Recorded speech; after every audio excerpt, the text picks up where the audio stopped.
Say here. Okay. Won't last more than 10 minutes. So first question, we are a student publication, so if the Lib Dem were to be in power, what would change for students? I think one of the things we'd want to do is just bring a bit of stability. You know, we've had the upheaval of tuition fees and the rest of it, and in many ways actually I think the debate has gone in the wrong direction. I come from a family where my father's a hill farmer, as is my mother, and my sisters and I are the first generation of our family to go to university. And I think actually the thing that really would have stopped us from going to university, had that been an issue, would have been the idea that we would have had to go to our parents, who were not particularly well off. I mean, there was not a big disposable income in the family, and say, we need money to pay for our accommodation, for our travel, for our books, for our food.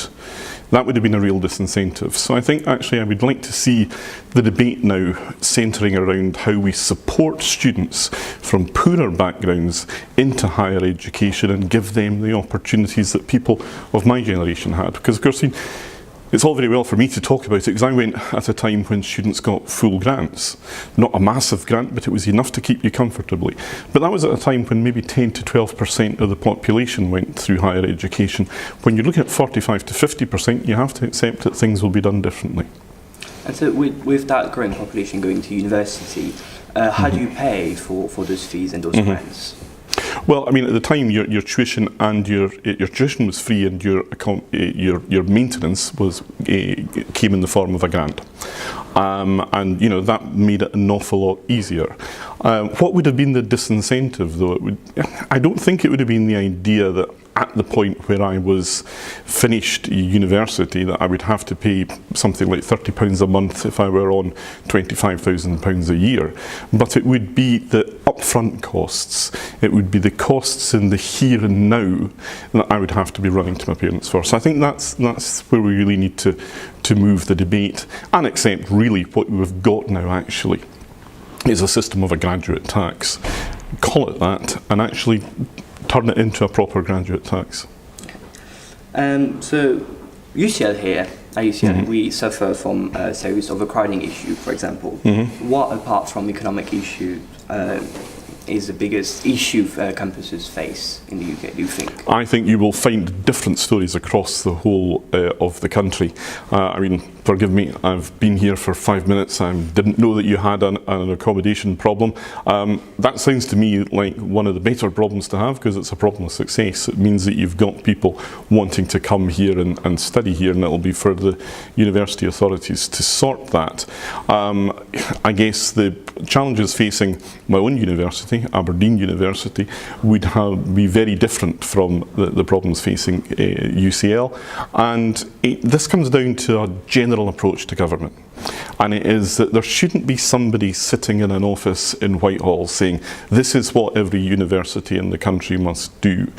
What you should be doing is you should be giving universities, as indeed communities across the whole country, the power to identify their own needs, the things that they can do to meet them, and that the role of government then is to get in behind them and enable them to do things for themselves, rather than sitting at the centre telling everybody what they have to do.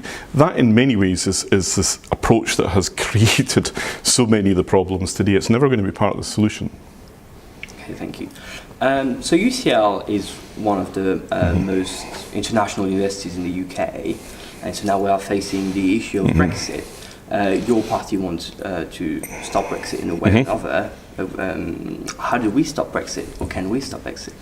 Well, I think what you have to do is accept that the starting point was the referendum in June 2016, where there was a clear wish for a departure. And I think, you know, for the purposes of, or for the sake of democracy, you have to accept that. What was not clear though in June 2016 was, okay, we're leaving, but where are we going? And the difficulty with the vote and the campaign in 2016 was really, Brexit was whatever you wanted it to be.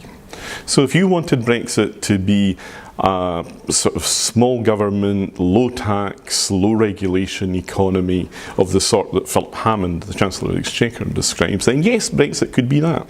But if you wanted Brexit to be a big government that put extra money into public services, remember the £350 million a week for the NHS, then, Brexit could be that as well. The truth of the matter is, until we finish the negotiation, until we see the shape of the deal, we won't know exactly what Brexit is going to be. The one thing I think we can be pretty certain about is that not everybody is going to get what they thought they were voting for in June. And that's why we think it's sensible that once you have had that deal, once we know the exact terms of the future relationship with the European Union, at that point the matter should be put to the country for a referendum, because it's a process that we embarked on in June, and it was a process that was started by a vote of the people, and it can only end with a vote of the people. Otherwise, you're never going to be able to bring the 52% and the 48% back together. I'm not a great lover of referendums. I think I've lived through two in recent years, the Scottish independence referendum and the Brexit referendum, and what does 52-48 really tell you? It tells you, frankly, that your country is split down the middle. That's not a great way of fixing your constitution. But we start from where we are, not from where we might want to be. And in that regard, having started with a referendum, I think we then have to finish it. Otherwise, you will never reconcile the country. You'll never bring people back and give them that proper common sense of national purpose, which I think we're at risk of losing at the moment. Okay.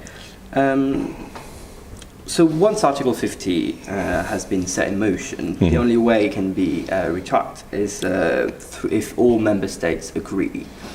If we have a second referendum and people want to stay in the European Union, how do we convince the rest of the member states that the UK is worth something? Look, that has to involve a demonstration of political goodwill. Frankly, you remember, you're talking here to a recovering lawyer turned politician.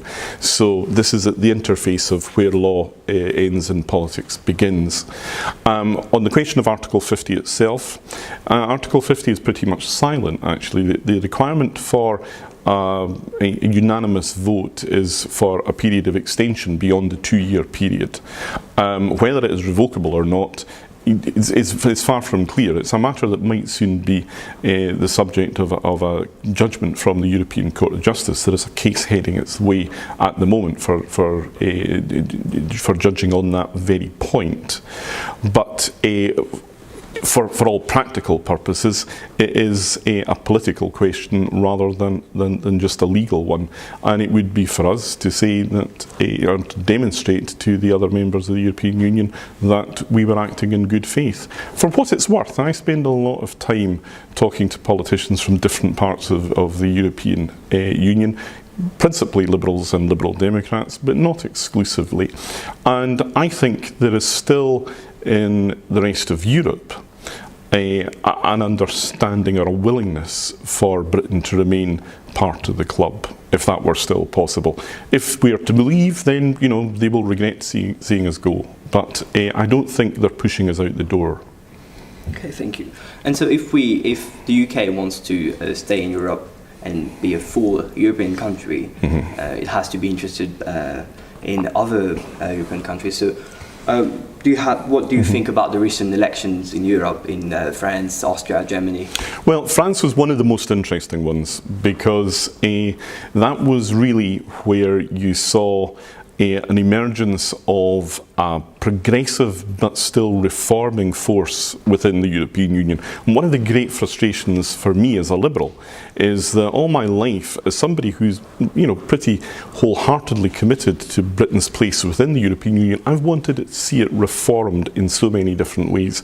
Just as government in this country is far too centralised in London, much of the government that comes from the European Union is far too centralised in Brussels. I think actually the election of Macron offers us an opportunity to have that debate, because frankly I think Macron was given the last chance by the French people. They clearly want reform, and if he doesn't come up with it, then there will be real problems there, both in France and possibly in other parts of the European Union. The worrying part about the elections in Germany and in Austria is, in both these countries you have seen the emergence of hard-right nationalist parties, the AfD in Germany, and I'm sorry, I can't remember the name of the new coalition partner in Austria. Yeah, and they're now going to be in government. This is a point actually where your policies on this, that or the other do kind of take a secondary role. It's the big issues, it's the political principles and the political philosophies that matter. Right across the world, you're seeing this rise in nationalism. We've had a rise in nationalism in Scotland, you've had it across the whole of the UK. Brexit was a nationalist sentiment. Trump in America is a nationalist settlement, just as Le Pen is a nationalist sentiment in France, and Geert Wilders and all the other forces that you've seen. That's not to say that these forces are all the same. I mean, manifestly the SNP, for example, is not the same as UKIP or Trump or the Front National, but they all have at their heart a politics of nationalism. And as a liberal, it is within my political DNA to be an internationalist. And I think actually those of us who are internationalists have now got to stop taking the acceptance of internationalism for granted. We've got to go out and remind our fellow citizens of the benefits of internationalism, and we've also got to warn them against the dangers of nationalism, because frankly nationalism only ever really works if only one country does it. Once you've got more than one country doing it, it just becomes a race to the bottom. And in a world which has a globalised economy, frankly you're not going to turn back the clock. We need to find a way of the developed world dealing better with the challenges of globalisation, and not just the economic globalisation, the social globalisation that you have seen from the advances of technology in the last 15, 20 years. The way in which people, capital, services, goods cross national boundaries with an ease that was unimaginable when I was your age, is quite remarkable to behold. But it's one of the great paradoxes of modern life, that at a time when our nationality and our national boundaries really matter less than they've ever done before, they seem to have acquired a quite extraordinary political significance in the debates in just about every developed country in the world. Okay, so you talk a bit about internationalism, you talk briefly about decentralization. What do you think is the path forward for Europe if the UK were to stay in? What's the way to reform it? Is it federalism? Is it nation states? Federalism, interestingly, is becoming. I am a federalist. I think that Britain would be a much better country if it had a proper federal structure of government. I think that the European Union would be a much more effective force if it had a proper federal structure. But it does seem to have acquired a quite remarkable baggage that somehow seems to have become a dirty word in modern British politics. Essentially, federalism is this. It is about government holding power and exercising power at the most sensible but lowest level. So, as a liberal, I believe that power is something that is vested in the individual, that then individuals come together in order to make their freedoms meaningful into communities, and power goes upwards from that. For too long we've seen power as something that's held at the top and trickles down from the centre. So you need to have a reform that would say that for the European Union, for example, yes, of course there is a role in regulating a common market, but that not everybody is going to operate within that common market in the same way, and that the power to decide how that market works, as long as it doesn't distort competition, should be held at the lowest level, not the highest. Okay. So you are a Scottish Liberal Democrat. After the events in Catalonia, their referendum, the lockdown, is there still a momentum for independence in Scotland at the moment? Well, I mean, first of all, be very careful about conflating the issues of Catalonian independence and Scottish independence, because, frankly, there are more differences than there are similarities. But as far as Scotland is concerned, no, the issue has gone completely off the boil. You saw that this year in the general election, where the SNP lost no fewer than 21 of the seats that they had won so spectacularly in 2015. And of those seats that they held one by 2 votes. They hold, I think, 2 or 3, maybe more, with majorities of less than 100. So, you know, you see just how close they were to losing the majority of seats in Scotland, which they seem to think is very important to themselves. I think, remember how we did it in Scotland, and this is one of the big differences between Scotland and Catalonia.